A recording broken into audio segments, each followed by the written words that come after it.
I like the leverage story, but then it changes later on too. So I just wanted to kind of like establish that too, because it's part of your canvas. So then we go to when you get selflessly involved with selling for Vivint. You're 20 years old, 50 grand in 6 weeks. That's amazing. And then where do you go from there? It just got wild. It just got absolutely wild. So that first year I was kind of testing the waters. I made $50,000 in 6 weeks. My dad just died. I need that distraction. So I'm like, okay, I'm going all in on Vivint. And so when I'm 21, the next year, I become a manager. I recruit all my friends. I do all the sales training, and I make close to 300,000 the next year.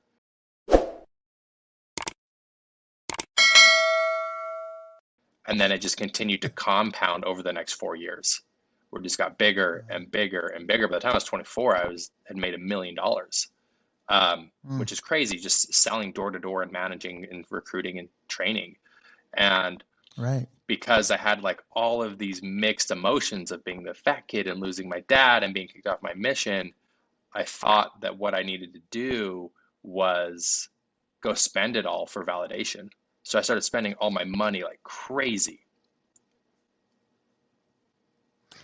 And like some of the things that you did, you ended up going to the Super Bowl. That's one of the things you mentioned. And let's rattle off some of those crazy.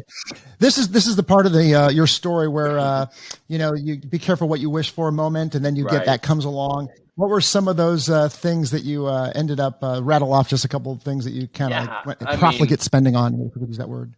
Think about being 25 years old, being single, and having I wouldn't have like crazy insane money, but I had plenty, right? So I went to multiple Super Bowls. I went front row to every one of these events. I have the best seats in the house. So it's the college football playoffs, it's the Super Bowl, it's the World Series, it's the NBA Finals. I'm flying first class to, overseas, to South America, to Europe, to Asia, to I was in China. I remember going to the Mercedes dealership and buying $116,000 Mercedes. And I was hoping that all of these things and these experiences I was having was going to make me feel okay and help me deal with the sadness and the grief and the self-belief. But I got, it's a classic example of just getting caught on the rabbit or in the rat race. But I was thinking it was and it's never enough. Yeah, it's never enough, right? Never enough. No, right. So like the climax of the whole thing, to answer your question, was, I think it was in 2015. I remember I flew down to Phoenix and I went to a Drake concert on the top of the W Hotel VIP, right? Got selfies with Drake. Then the next day I went to the Super Bowl for the Patriots Seahawks, where the Seahawks threw the interception at the 1 yard line, and I was in a private suite sitting literally right next to Kevin Durant, right?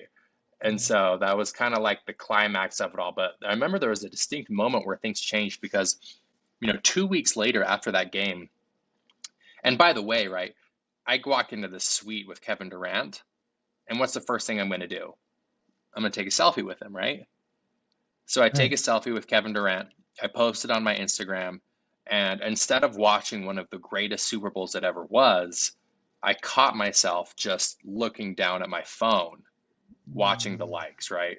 Are more likes coming in? Who's commenting? Who's liking? Am I getting validation? And people were commenting and people were liking, and like, oh my gosh, this is incredible, right? And I was so glued to my phone that I missed one of the best games ever. And I remember after that game, I was taking an Uber back to my hotel, and I remember thinking, like, I don't even remember that game. Like, I was so glued to my phone.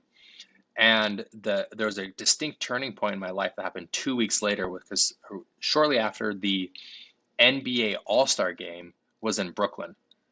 And I remember thinking, well, because I post so much at sporting events, I was just at Alabama Auburn Iron Bowl, I was just at the Super Bowl, I was at all these games, I have to go to the NBA All-Star game.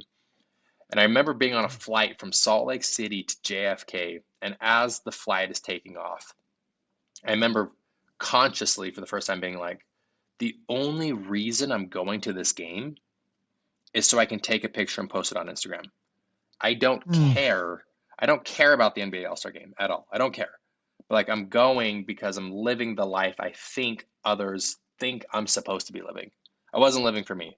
I was living based on what other people's opinions I thought they were. And I just realized I'm like, wow, I'm absolutely miserable. Like this is not fun. And it was kind of like a dark, scary time for me at that point in my life. This is the big epitome. This is the big aha of one of the big ahas of your story, is that because we are living for, I'm a big believer of 6 human needs psychology, right? So we're living for the vehicles we try to attain those emotional needs, to feel significant or security and growth, contribution, and love and connection. All that, there's positive and negative vehicles, and not to say that, you staring at your phone can't be a positive thing the whole time with the Super Bowl. It wouldn't be mine. I would share your same thought, but it wasn't coinciding with your overall goal, and everybody listening can empathize with that. And that is like, wow, what an empty feeling. And I could see why that sent you on your crossroads. So what was the real, was it when you made this paradigm shift? Because we're going to talk about that, right? Yeah. Was this like on a dime, or was it gradual, or what happened?